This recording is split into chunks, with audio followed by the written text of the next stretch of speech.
Il est midi 2, je vous propose qu'on démarre, et puis ça laissera le temps à ceux qui veulent nous rejoindre également, et qu'on puisse démarrer pour respecter les timings. Donc, bienvenue à tous pour cette deuxième journée des universités d'été d'AgroSolutions, avec ce webinaire qui va être dédié à l'agritech, au service du monde agricole et agroalimentaire, notamment les retours d'expérience du réseau Fermleader. Donc, on reviendra plus spécifiquement sur le réseau Ferme Leader au cours de ce webinaire.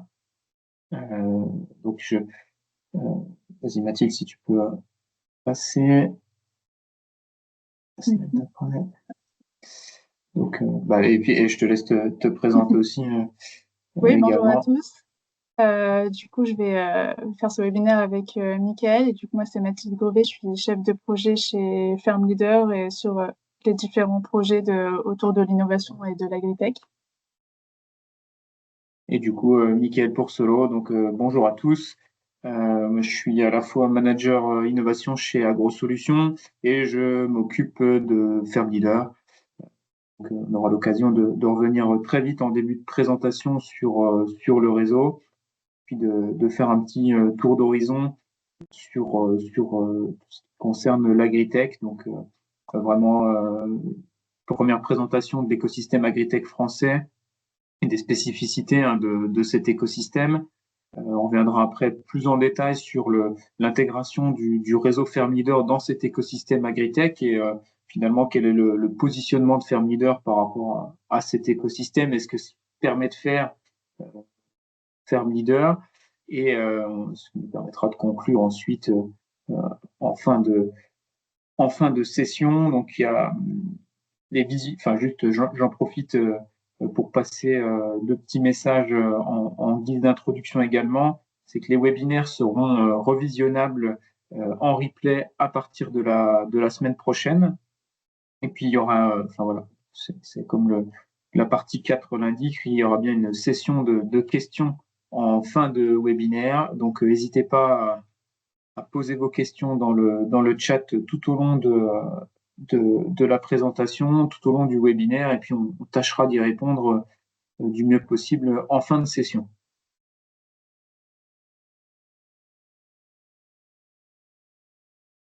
Effectivement, on va revenir dans un premier temps sur Ferme Leader, donc avec notre positionnement spécifique sur l'accompagnement de la transition agricole sous un angle agriculture et technologie. Donc voilà, pourquoi on a souhaité mettre en avant Ferme Leader dans le cadre de ce webinaire. Donc déjà, c'est une filiale sœur d'AgroSolutions. Hein, donc c'est bien deux entités qui communiquent fortement entre elles.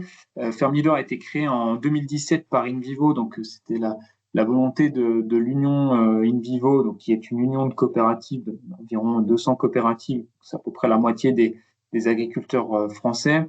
InVivo avait cette volonté dès 2017 de travailler plus spécifiquement l'arrivée des nouvelles technologies en agriculture et de voir comment ces nouvelles technologies pouvaient aller dans le sens de plus de durabilité de l'agriculture française.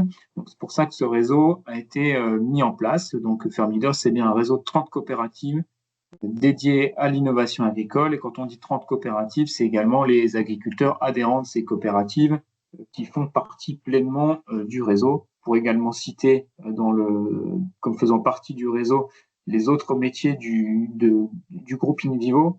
Donc, c'est pour ça qu'on et parfois à travailler également avec d'autres entités. Je pense notamment aux collaborateurs de chez Soufflet.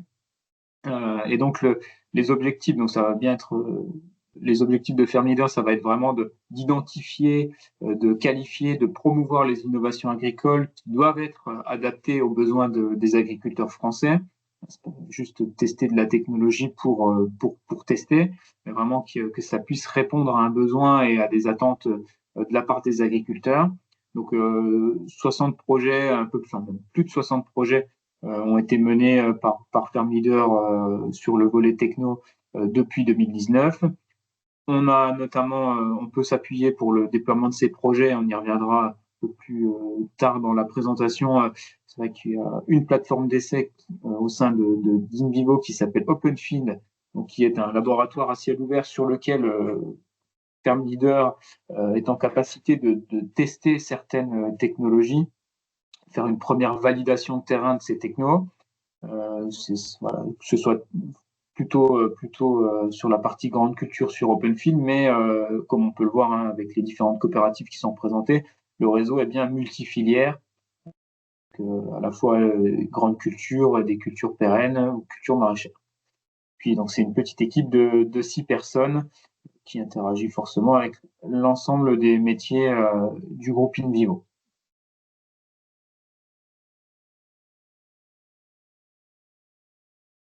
Et donc, voilà, il y a 4 grands types de services qui sont traités chez Ferme Leader. Donc, le premier pilier, c'est vraiment d'accompagner l'adoption de solutions innovantes pour le développement d'une agriculture durable. Le second, ça va être de tester, d'évaluer, de valider des innovations agricoles vraiment sur le terrain. C'est ce qui va nous différencier d'autres entités du monde de l'agritech. Et donc, pour ça, on s'appuie forcément sur les coopératives, sur leurs agriculteurs, sur les métiers du groupe. On va aussi guider les entreprises agritech, qu'elles soient françaises ou plutôt internationales, dans leur positionnement et la façon d'appréhender le marché agricole français, qui a ses spécificités, enfin, notamment si on se compare à nos voisins européens. Et puis enfin, fort de toute l'expertise et des différents tests qui sont réalisés au sein du réseau, plus à même aussi de conseiller sur les solutions finalement et les entreprises à référencer sur lesquelles investir. Voilà, si j'ai des choix à faire, de mobiliser plutôt telle ou telle technologie. Donc on s'adresse, vous l'aurez bien compris, forcément aux coopératives agricoles et aux agriculteurs, ils font partie pleinement du réseau Ferme Leader. Également, on s'adresse aux entreprises agritech, qu'elles soient françaises ou internationales, mais également à des clients un peu plus large que cet écosystème-là, mais que ce soit des fonds d'investissement, des industriels agroalimentaires, etc. Donc voilà, en quelques mots, pour résumer ce que fait Ferme Leader et puis l'agencement par rapport à AgroSolutions dans le cadre de ces universités d'été. Du coup, Mathilde, je te laisse la parole pour la suite. Oui, ça marche. Et du coup, avant de continuer sur vraiment la place de Ferme Leader au sein de cet écosystème de l'agritech, on va déjà faire un petit focus sur cet écosystème au niveau français, mais également au niveau mondial. Et pour démarrer, déjà une petite présentation de ce que c'est l'agritech ou alors encore l'agtech. Donc, c'est la compression d'agriculture et de technologie. On va parler ici d'agritech pour une facilité de compréhension orale, mais c'est la même chose que agtech. Et vous avez peut-être déjà entendu parler aussi de foodtech, donc qui est le pendant de l'agritech, mais plus côté agroalimentaire, qui concerne plutôt du coup tout ce qui est lié à la transformation des aliments, la distribution, la consommation, ou alors aussi la green tech, qui est du coup plus l'éventail de technologies qui correspond qui vise à protéger l'environnement, améliorer la durabilité, donc plus lié au recyclage, aux énergies renouvelables, etc. Donc ces différents écosystèmes sont liés entre eux, mais là on va vraiment plus se concentrer sur l'agritech, qui est du coup qui est défini comme l'utilisation de technologies numériques et de données pour améliorer l'efficacité, la productivité et la durabilité de l'agriculture, avec 3 objectifs principaux qui sont les suivants: accélérer l'innovation agricole, garantir la souveraineté agroalimentaire et appuyer une agriculture plus durable, plus résiliente et plus compétitive.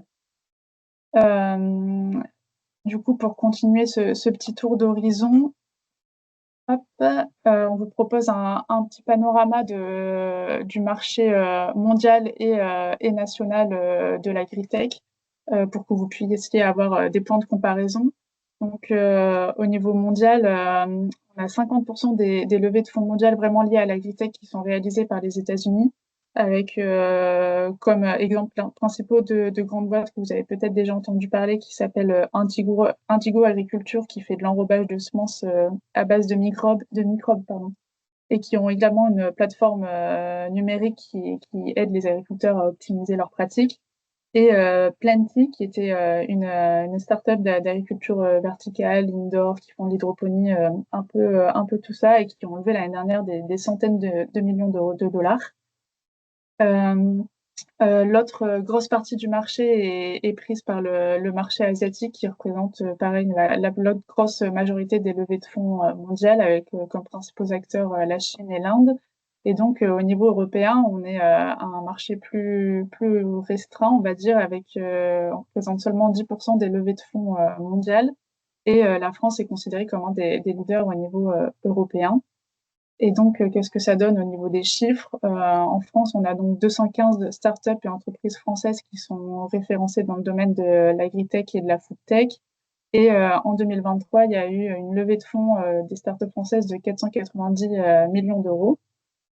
Faut savoir que dans le monde des startups autour de l'agtech est un peu plus compliqué que dans le reste du monde des startups.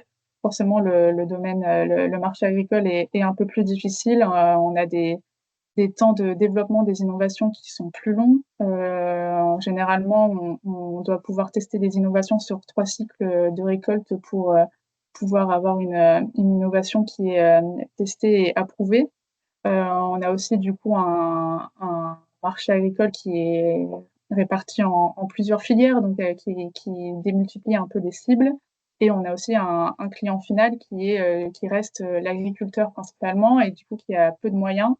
Et donc on a des moyens de distribution qui sont qui sont différents avec du coup des coopératives à intégrer directement ou des distributeurs à intégrer dans le dans le développement de ces solutions. Et on a aussi un autre point qui freine au niveau européen et français, qui est la réglementation, qui est vachement plus restrictive que dans le reste du monde. Donc les échelles ne sont pas les mêmes que dans le reste du monde face aux États-Unis ou au marché asiatique.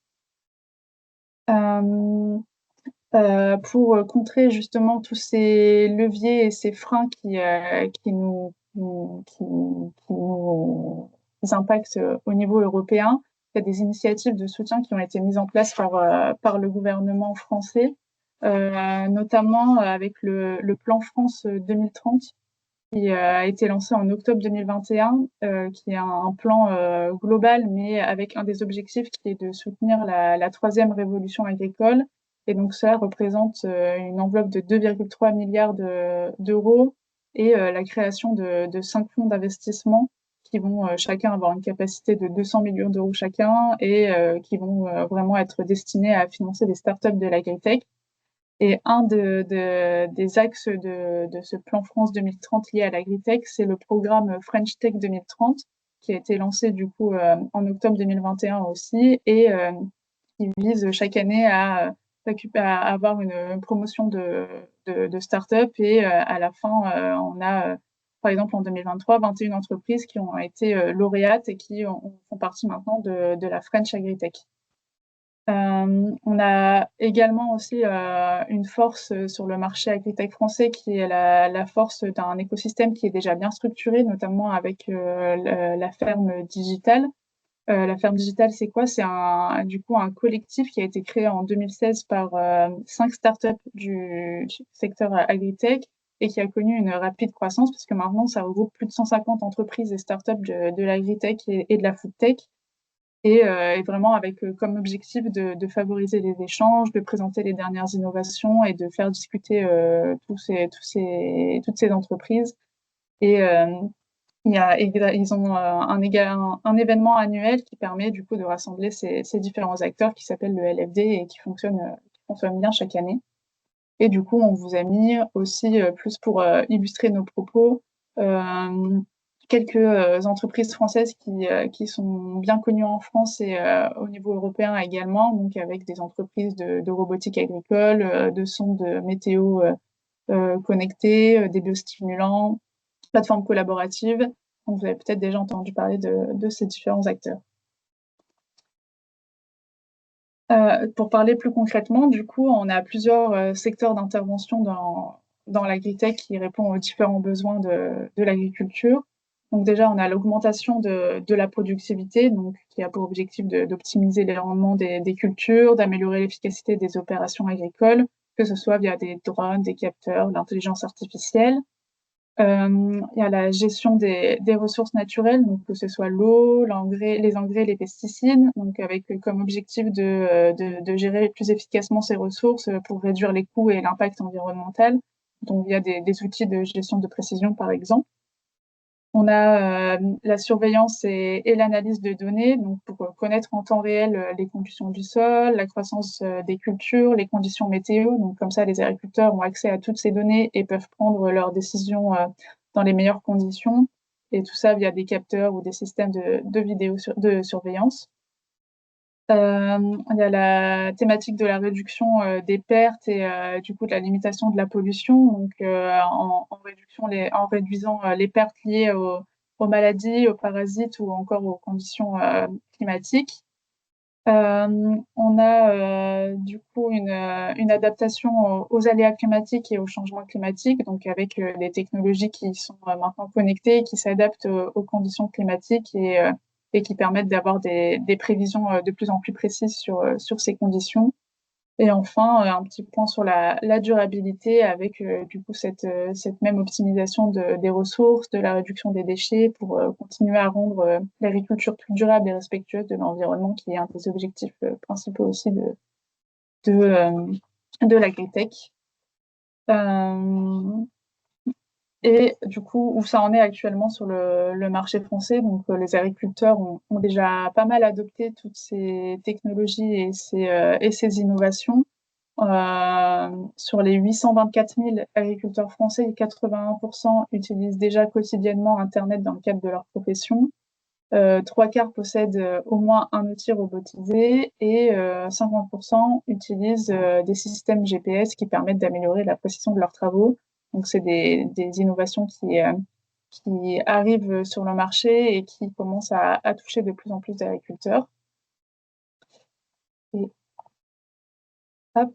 Et du coup, plus des exemples pour lesquels on pourra rentrer un peu plus en détail ensuite, mais pour illustrer un peu là, c'est les propos que je viens de citer. Donc, avec quelques exemples comme la robotique agricole, avec des robots agricoles autonomes, les technologies connectées pour la surveillance et la gestion des cultures, les solutions d'analyse de données agricoles, comme on a évoqué auparavant.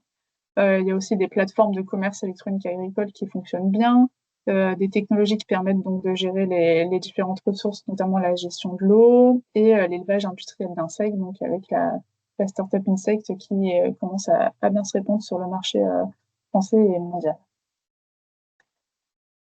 Et du coup, maintenant, plus sur la place de Ferme Leader et sa place au sein de l'écosystème. Mika, je te redonne la main. Ouais, complètement.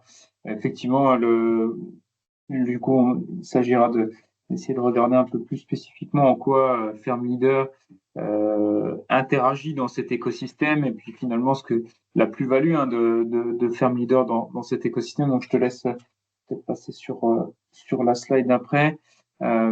Donc déjà, enfin, vous l'aurez compris à la suite de la petite présentation en début de webinaire, ce qui va être vraiment important pour Ferme Leader, ça va être d'identifier les besoins des coopératives qui font partie du réseau Ferme Leader.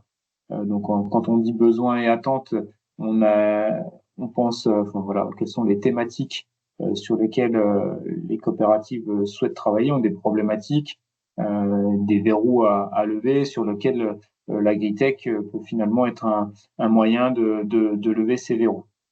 Donc, c'est finalement la première étape. On va identifier les thématiques d'intérêt des coopératives du réseau pour sourcer des innovations qui sont en lien avec ces thématiques. Ensuite, voilà, donc par rapport à ces thématiques, on va tester, mettre en place des projets adaptés au niveau de maturité des solutions et des services qu'on aura pu sourcer, qu'on a pu avoir en veille.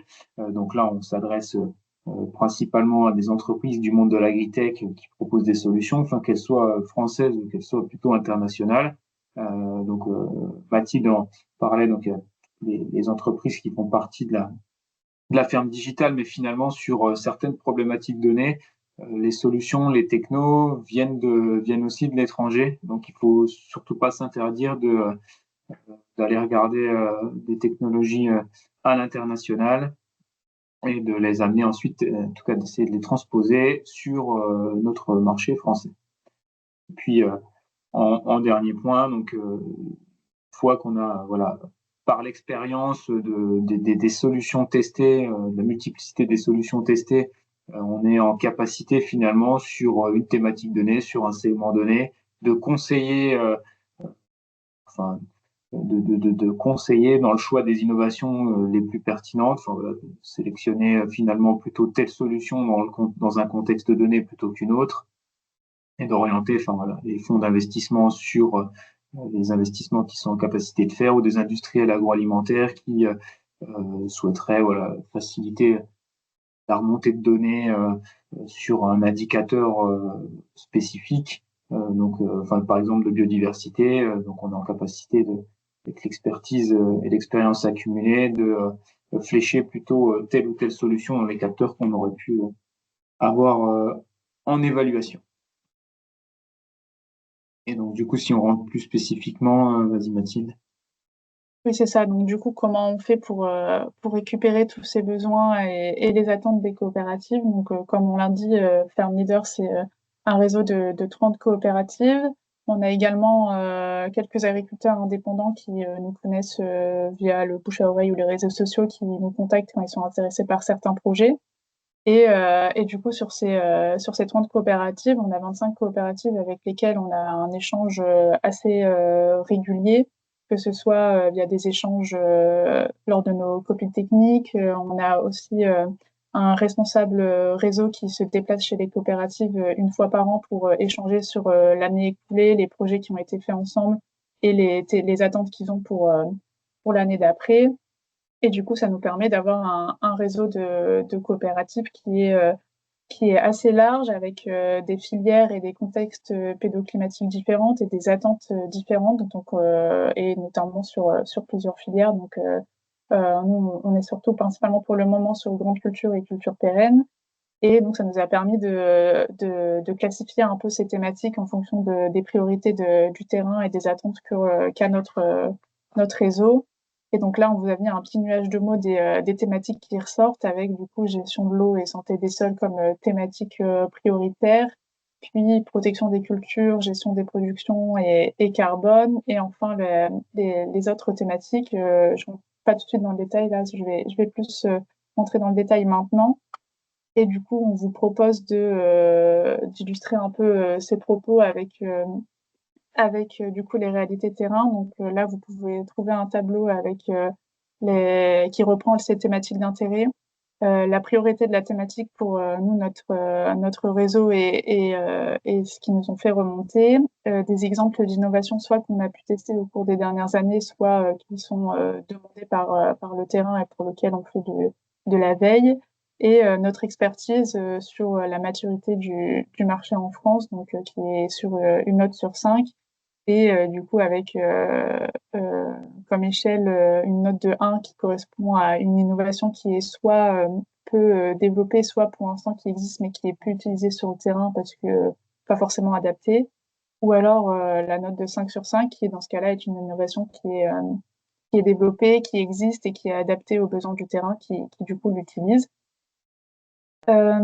Du coup, si on démarre avec les thématiques prioritaires, donc comme on l'a évoqué avant, il y avait la thématique de la gestion des ressources et notamment de l'eau, avec le coût et la disponibilité de la ressource.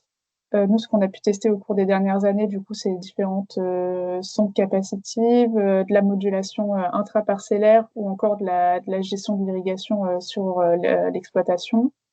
On estime que la maturité du marché est de 3 sur 5, car il y a pas mal de solutions qui existent, mais pour l'instant qui sont soit peu connues, soit peu utilisées. Pour la thématique de la santé des sols, on a testé au cours des dernières années pas mal de laboratoires différents d'analyse de sol qui ont chacun leur technologie, chacun leur indicateur de suivi. Notamment on a fait ces tests sur sur Agrinovex, du coup sur la ferme expérimentale d'Invivo. Et concernant le marché, c'est vrai que ces solutions sont quand même pas mal connues de nos coopératives, mais avec des questions qui remontent sur la fiabilité et la robustesse de ces solutions. Pour la thématique de la production des cultures, donc qui est liée à la gestion des maladies, des ravageurs et des adventices, donc il y a pas mal de solutions qui existent comme la robotique agricole, des drones, pas mal d'OAD de gestion des maladies. Il y a de plus en plus d'innovations aussi de lutte contre le gel, notamment en culture pérenne qui sortent et dont les entreprises et dont les coopératives nous font part. Concernant plutôt la gestion des OAD et la gestion des maladies, les coopératives sont en recherche d'outils issus d'instituts techniques plus que d'outils des firmes qui sont déjà connus par le marché. Et du coup, on a ces problématiques, notamment gestion des adventices et de gestion des conditions climatiques sur cette problématique qui ressort sur culture pérenne.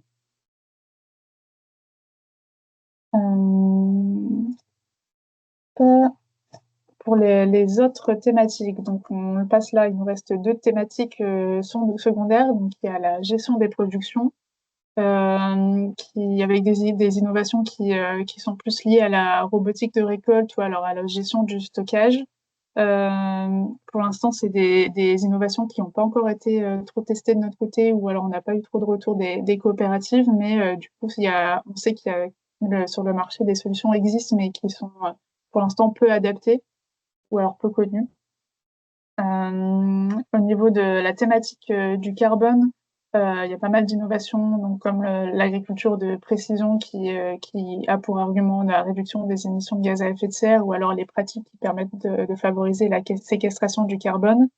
C'est du coup une thématique qui intéresse, mais pour l'instant il y a plus d'offres que de marchés, et du coup c'est une thématique qui est encore en structuration, qui est assez récente.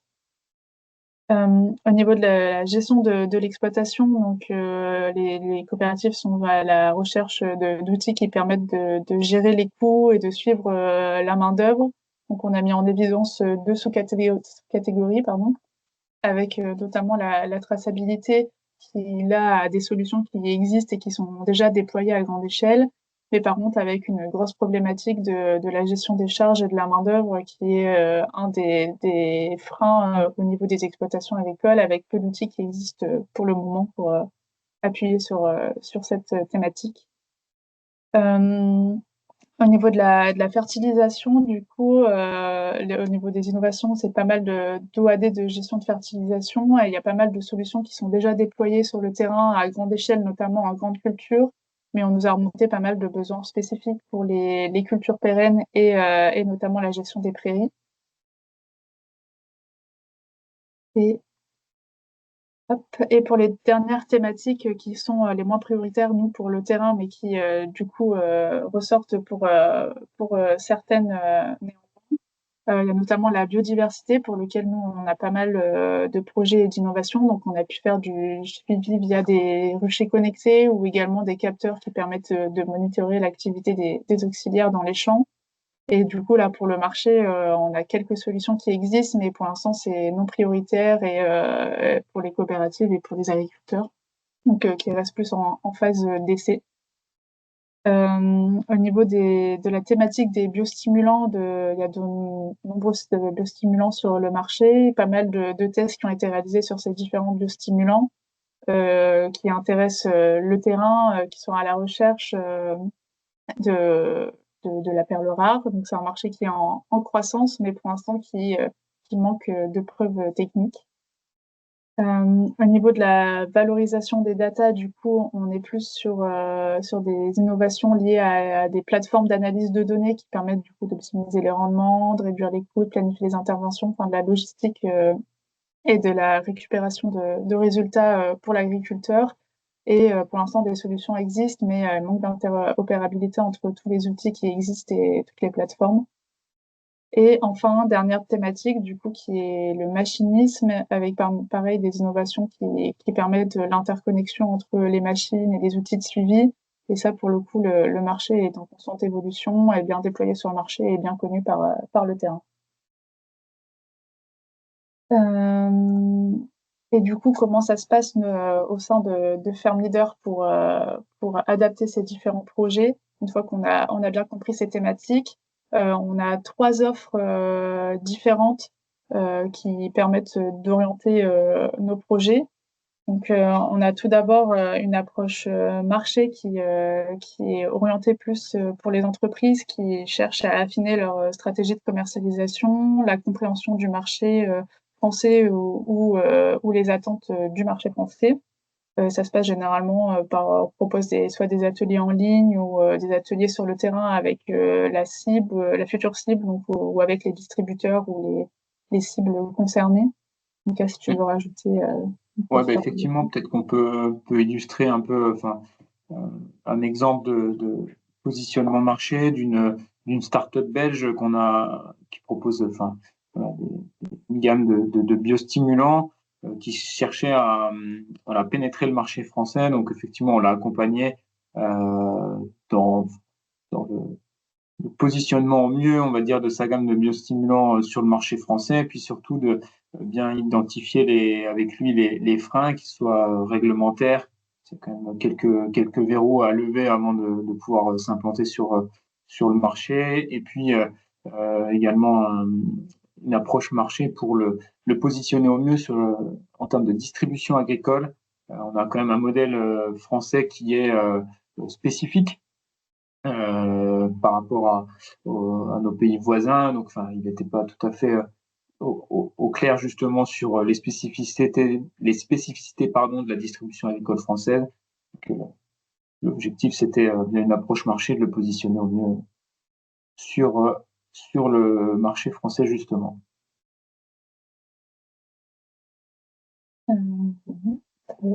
Hop. Une autre approche que l'on a, c'est l'approche qu'on appelle l'approche expert, qui permet du coup d'accompagner les entreprises, pareil, dans l'implantation en France, et notamment lorsque leur R&D n'est pas encore totalement finalisé. Ils cherchent à valider l'aspect technique et du coup, avant de l'envoyer sur le terrain directement dans les mains des coopératives ou des agriculteurs, on valide l'aspect technique directement sur les fermes expérimentales de Invivo et de Bioline, et du coup qui permet de faire évoluer le produit avant de l'envoyer directement sur le terrain. Ah, c'est un pré-test finalement, enfin, si on le simplifie, grosse maille, mais par exemple, on était en relation avec une entreprise hollandaise qui souhaitait, voilà, qui propose un robot de désherbage. Euh, et donc, en fait, l'objectif, c'était déjà de tester finalement le robot sur la ferme expérimentale qu'on a du côté de Milly-la-Forêt, sud-est Île-de-France. Et bon, avant de le déployer plus largement, la plateforme de lien avec le robot était en hollandais, donc effectivement, on pouvait pas mettre ça dans les mains pardon, des agriculteurs français tout de suite. Il a quand même fallu déjà faire un premier tour à l'entreprise avec les premiers verrous identifiés de notre côté de la ferme, avant de le déployer plus largement. C'est ça. Et du coup, dernière étape qui est du coup l'approche utilisateur, et là qui permet de tester l'innovation et le service directement sur le terrain en adaptant forcément la demande en fonction de ce que souhaite ce qu'attend l'entreprise, et en validant aussi les protocoles avec les testeurs pour que le protocole soit vraiment adapté au terrain, au contexte pédoclimatique. Et donc, ça nous permet, nous, à la fin, de faire remonter les retours utilisateurs, donc les différents obstacles, les leviers potentiels qui restent sur la technologie, ou alors même l'ergonomie finale. Il suffit parfois de changer quelques paramètres. Donc, enfin, si on illustre aussi, notamment comment évaluer des outils d'aide à la décision pour piloter les traitements maladies sur céréales, donc avec une vraie prise en main par un ensemble d'utilisateurs sur toute la France, ce qui permet de collecter voilà des retours de la part de ces utilisateurs et d'affiner le positionnement de la solution ensuite en tenant compte de ces retours utilisateurs. C'est ça. Et du coup, pour mettre en place ces différents projets et faire remonter tous ces retours, on a deux outils d'accompagnement spécifiques à Firmleader qui sont du coup adaptés aux demandes. On a donc la grille UNID qui est une grille d'évaluation finale qui est réalisée à la fin du projet, complétée à la fin du projet et qui permet du coup d'évaluer le test de l'innovation sur 5 axes prioritaires pour les COP et pour les entreprises. Du coup, sur ces 5 axes, on a du coup la simplicité, donc qui permet d'évaluer la prise en main et la compréhension de la solution. On a l'opérationnalité, pardon, qui permet d'évaluer le fonctionnement global de la solution et la qualité des résultats que ressort l'outil. On a la pertinence qui permet d'évaluer si l'outil répond à des besoins spécifiques et répond également aux promesses qui sont les promesses initiales de la solution.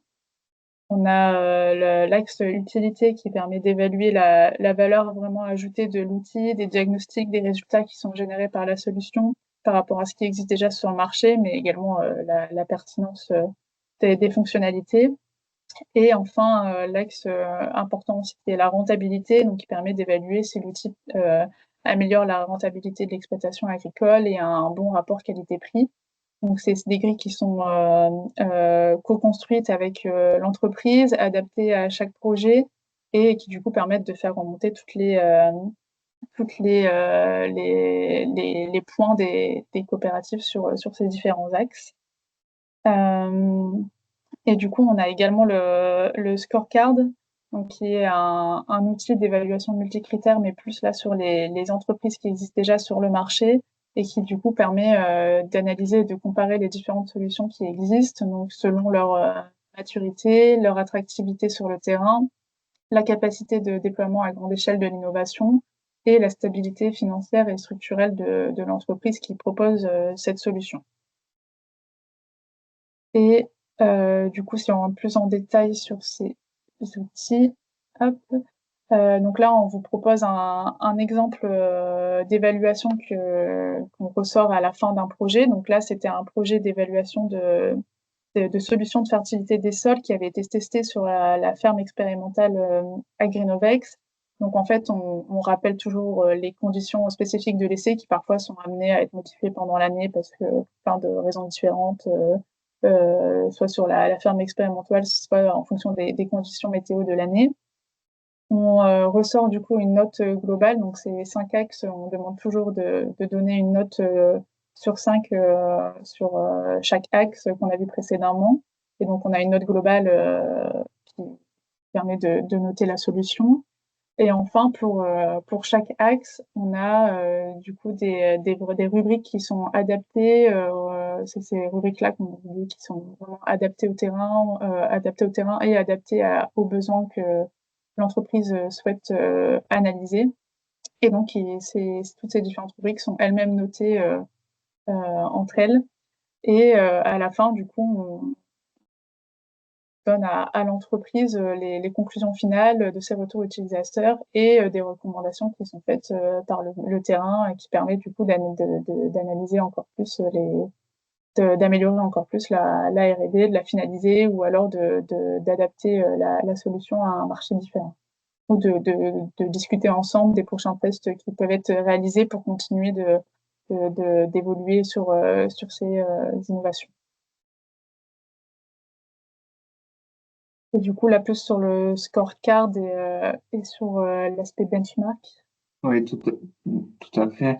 Donc du coup, donc on avait, comme tu le disais, Mathilde, on a également développé l'outil Scorecard, donc qui va nous servir à identifier, enfin finalement les solutions les plus pertinentes sur une thématique et ou un segment de marché donné. Donc rapidement le fonctionnement. Donc déjà on va suivant la thématique à laquelle on va s'intéresser. L'idée c'est déjà de définir certain nombre d'indicateurs plutôt spécifiques à cette thématique qu'on va évaluer dans le scorecard. Donc à la fois, on parle de santé économique de l'entreprise, quels sont ses axes de développement, quelle est la maturité du produit, les caractéristiques techniques du produit. Donc tout un tas d'indicateurs qu'on va pouvoir répertorier, référencer, qu'on va analyser derrière, qu'on va compléter au fur et à mesure avec des entretiens avec les entreprises qu'on aura retenues sur la thématique donnée, donc les entreprises à évaluer, et ce qui nous permet derrière, avec des systèmes de pondération et de notes, d'obtenir une hiérarchisation de différentes solutions suivant leur pertinence sur les différents indicateurs et critères qu'on aura sélectionnés en amont.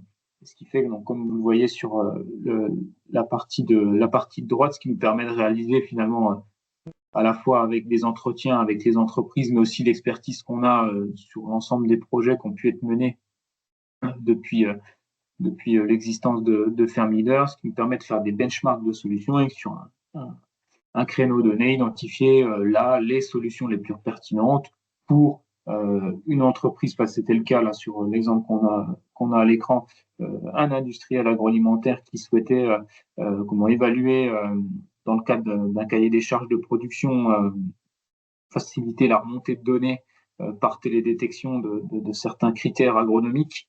Et donc voilà, on a benchmarké plusieurs sociétés, les évaluer, et puis donc du coup, ce qui nous a permis derrière d'identifier, de proposer à l'entreprise les solutions les plus pertinentes, et donc libre à l'entreprise derrière de se positionner dessus, enfin de travailler, de collaborer avec ces entreprises-là, avec ces solutions. Et ça marche aussi pour les fonds d'investissement, c'est des choses qu'on est en capacité de faire, identifier finalement les entreprises sur lesquelles il vaut mieux voilà, se positionner et investir. Ça marche. Et du coup, pour conclure, avant de passer au temps d'échange, du coup, des rappels petits points sur l'agritech et donc sur le positionnement du marché français qui est en pleine expansion. Donc la France, c'est vrai qu'elle a une position de leader sur le marché européen de l'agriculture comme premier producteur agricole, sixième exportateur mondial de produits agroalimentaires, et du coup qui investit fortement dans ces startups françaises liées à l'agritech. Donc on a autant d'investissements publics qui sont arrivés dans ces dernières années que privés avec des fonds d'investissement et avec des startups qui lèvent de plus en plus d'argent. On a du coup un écosystème qui est structuré avec, donc comme on l'a vu tout à l'heure, la ferme digitale qui permet de bien mettre en relation toutes les différentes entreprises qui existent, et du coup des défis environnementaux et sociétaux qui sont à relever, pour lesquels l'agtech et la foodtech jouent un rôle crucial. Pour revenir sur Ferme Leader, donc on a un réseau dynamique qui regroupe de nombreuses coopératives, des agriculteurs et des partenaires techniques qui nous permettent vraiment de mettre en relation les entreprises de l'agtech avec la réalité terrain et de faire ces tests terrain. Et donc on a des outils qui sont vraiment personnalisés selon la demande des entreprises et des coopératives, avec des protocoles personnalisés, des retours utilisateurs très précis, et des outils d'évaluation multi-critères qui permettent d'évaluer et de comparer les différentes solutions qui existent sur le marché. Du coup, ce webinaire touche à sa fin. Avant de passer aux questions-réponses, on vous informe du coup qu'il y a un webinaire juste après à 13h sur les cives et sur la biomasse agricole. Et du coup, je me permets de vous rappeler que donc les replays seront disponibles la semaine prochaine, et que nous, on reste également à disposition pour échanger sur cette thématique s'il vous reste des questions. Je vais arrêter le partage pour voir si potentiellement il y a des questions. Ouais, il y a quelques questions. Alors, donc, je vais reprendre dans l'ordre. Donc, quel est le niveau de maturité des produits de biocontrôle sur le marché français, puisque vous n'avez parlé que des biostimulants? Donc, effectivement, on a abordé la thématique des biostimulants, et non pas forcément des produits de biocontrôle, sur lequel il y avait moins d'attentes. En fait, c'est surtout ce que Mathilde a présenté, c'était en termes d'attente des coopératives. Et donc, les attentes des coopératives sont fortes sur le dossier biostimulant, qui est assez éclaté, avec un grand nombre de solutions disponibles et de fournisseurs de solutions également sur le marché. Sur la partie biocontrôle, on est sur un raisonnement qui est un peu différent, qui se rapproche plutôt de tout ce qui est protection des plantes, santé végétale. Donc ça passe pas forcément par les mêmes canaux et il y a quand même moins de solutions, bien moins de solutions disponibles, donc qui sont finalement testées déjà par les coopératives, par les réseaux techniques des coopératives. Donc c'est pour ça que la partie biocontrôle n'apparaissait pas dans les thématiques d'intérêt remontées par les coopératives. C'est pas qu'il n'y a pas un intérêt, c'est que s'occupe déjà du sujet et que la gamme est moins éclatée que sur la partie biostimulant. Ensuite, on avait une question sur pourquoi ce manque d'intérêt pour la thématique biodiversité. Est-ce le sujet en lui-même ou les technologies qui n'abordent pas encore l'envergure du sujet? C'est une très bonne question. C'est effectivement pas forcément un manque d'intérêt de la part des coopératives sur la thématique biodiversité, puisque par ailleurs, enfin, dans d'autres projets d'évaluation de la biodiversité en milieu agricole, on voit qu'elles sont assez mobilisées. Enfin, Mathilde, on pourrait citer notamment l'appel à projet CASDAR qu'on porte côté Ferme Leader, Cocobiz avec 3 coopératives, un EMC2, enfin, 110 Bourgogne et puis la CAC, justement sur le développement d'un indicateur de santé des abeilles.